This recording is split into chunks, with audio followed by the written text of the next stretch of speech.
PCOS की management कैसे करेंगे? पीसीओएस का पेशेंट जब आपके पास आएगा और आपको ये कंप्लेंट्स अपनी देगा, हिर्सुटिज्म है, एक्नी है, वेट गेन बहुत ज़्यादा है, पीरियड्स ठीक नहीं आ रहे, बहुत गैप के साथ आ रहे हैं, 35 डेज से ऊपर का इरेगुलर साइकिल है, और उसके अलावा स्कैन पे भी उसकी फाइंडिंग्स हैं, और एक्नी और हिर्सुटिज्म भी है, तो आप उसको ट्रीट करने के लिए सबसे इम्पॉर्टेंट लाइफस्टाइल मॉडिफिकेशन है। Weight reduction is the most important treatment of PCOS according to the latest guidelines.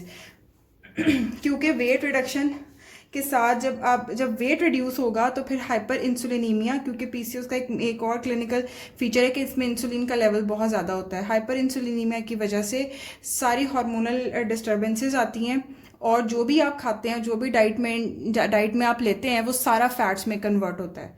तो पीसीओएस का पेशेंट ओबेसिटी के साथ आता है और उसका वजन बहुत मुश्किल से कम होता है, तो उसको ट्रीट करने के लिए वेट रिडक्शन में लाइफस्टाइल मॉडिफिकेशन, डाइट करेगा, वॉक करेगा, और मेटफॉर्मिन डालेंगे। मेटफॉर्मिन पे हम उसको डालेंगे ग्लूकोफेज पे, ताकि उसकी हाइपर इंसुलिनीमिया करेक्ट हो।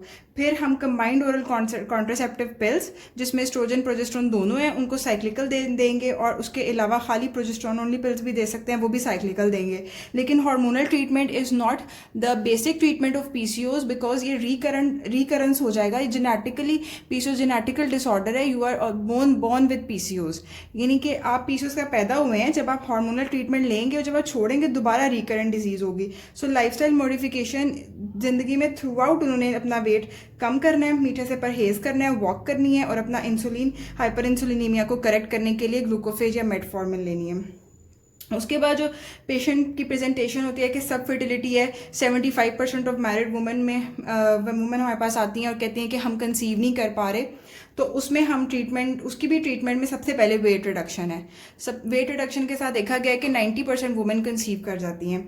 फिर हम ओवुलेशन इंडक्शन देते हैं क्लोमिफेन सिट्रेट से। चूँकि एक फॉलिकल नहीं बन रहा होता और मेच्योर नहीं हो रहा होता, तो हम ओवुलेशन इंडक्शन देते हैं।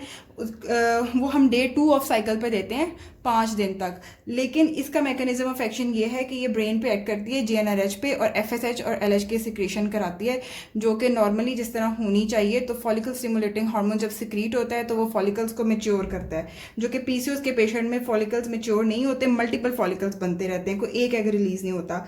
फिर उस पर भी हम फर्टिलिटी में भी हम पेशेंट को मेटफॉर्मिन देते हैं, ताकि उसका हाइपर इंसुलिनीमिया करेक्ट हो, उसका हार्मोनल इम्बैलेंस ठीक हो। और फिर एक लेप्रोस्कोपिक ओवेरियन ड्रिलिंग है, ये अब इतनी रिकमेंडेड नहीं है, मतलब लेप्रोस्कोपिकली थ्रू पोर्ट्स और कैमरे के थ्रू पेशेंट की ओवेरियन ड्रिलिंग की जाती है, ताकि उसमें से एग रिलीज हो और पेशेंट कंसीव कर सके। फिर हिर्सुटिज्म आ गया। हिर्सुटिज्म की ट्रीटमेंट जो है वो एंटी एंड्रोजन्स है।